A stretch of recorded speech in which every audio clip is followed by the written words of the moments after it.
అనుకున్నాడు. ఈ నిమ్మకాయ మీ తల్లిని దగ్గర పట్టుకొని పడుకో, ఆ దయ్యం నిర్ణయించాడు. అలాగే ఈ నిమ్మకాయ పగలగొట్టు.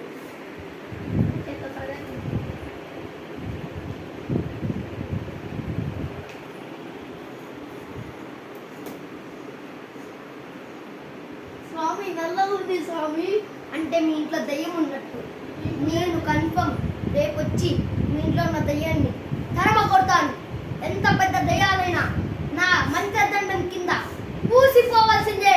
సరే స్వామి. నిమ్మకాయలు, పూలు, బొట్లు అన్ని తెచ్చి రేపు పెట్టండి. నేను ఒక పెద్ద పూజ చేస్తాను.